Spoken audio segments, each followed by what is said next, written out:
saya Mursida Sakinah dari Universitas Komputer Indonesia, Fakultas Ekonomi dan Bisnis, jurusan Manajemen Pemasaran semester 4.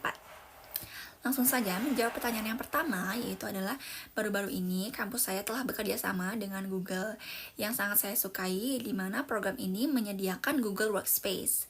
Yang di sini juga menyediakan banyak sekali produk-produk Google yang sangat bermanfaat bagi mahasiswa, seperti Google Gemini, email, penyimpanan data, pengolahan dokumen, dan lain-lain.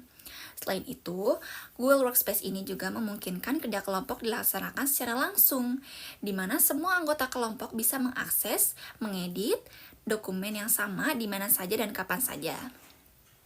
Dengan menjadi Google Ambassador adalah salah satu cara terbaik saya untuk menyalurkan produk-produk Google kepada seluruh mahasiswa sehingga pekerjaan lebih praktis, hemat waktu, dan tidak menggunakan banyak aplikasi secara terpisah. Lanjut, menjawab pertanyaan yang kedua, yaitu aku ingin membuat acara yang namanya itu adalah Roda Pengetahuan, di mana nanti akan dihadiri oleh kurang lebih 20 orang. Lalu nanti teman-teman akan duduk secara melingkar, dan materi akan menjelaskan di tengah. Nah, pematerian ini akan dilaksanakan kurang lebih 45 menit. Setelah itu akan ada dibagikan kertas untuk teman-teman menulis pertanyaan yang ingin teman-teman tanyakan tentang materi yang tadi. Nanti setelah selesai akan diputar lagu dan teman-teman akan mengoper pertanyaan tersebut ke seluruh peserta yang lain. Nah, nanti saat lagunya berhenti, teman-teman akan menjawab pertanyaan yang tadi sudah didapat secara kurang lebih 5 menit. Dan teman-teman juga boleh menggunakan Google sebagai alat untuk mencari jawaban dari pertanyaan yang teman-teman tadi dapat. Selanjutnya, menjawab pertanyaan yang ketiga, yaitu adalah saya pernah mengajar TK di sebuah acara pesantren kilat di dekat rumah saya, di mana ada satu kondisi di mana anak-anak tidak mau belajar atau tidak tertib.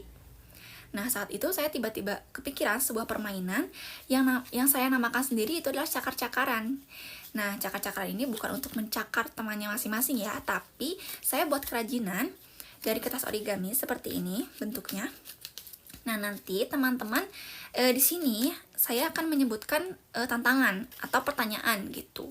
Nanti teman-teman atau anak-anak itu bernyanyi. Nah, nanti saat ada yang bilang berhenti. Nah, misalnya berhentinya seperti ini. Lalu saya mengajukan pertanyaan misalnya atas atau bawah. Nanti anak-anak itu pilih bawah misalnya. Nanti saya buka, karena di sana waktunya nggak keburu gitu ya. Jadi saya mengajukan tantangan itu secara spontan. Misalnya saya bilang gini, coba tirukan jalan seperti bebek dari arah sana ke sana. Nah, saat itu anak-anak sangat semangat gitu dan langsung mengambil posisi jalan seperti bebek dari arah yang sudah saya tentukan tadi. Dan itu membuat saya lebih efektif untuk bagaimana untuk menyelesaikan masalah gitu. Dan yang terakhir adalah ketika saya melihat teman-teman saya menjadi lebih produktif setelah menggunakan produk-produk Google yang sudah saya salurkan atau sudah saya ajarkan kepada teman-teman saya. Dan dari situ saya merasa apa yang saya lakukan itu bermanfaat dan membantu banyak orang. Dampak yang ingin saya sampaikan juga adalah ingin membantu mahasiswa agar lebih produktif dan terorganisir dalam mengerjakan tugas, serta memanfaatkan teknologi untuk mendukung kegiatan akademik dengan adanya produk Google. Baik, mungkin sekian yang dapat saya sampaikan. Terima kasih, mohon maaf bila ada salah.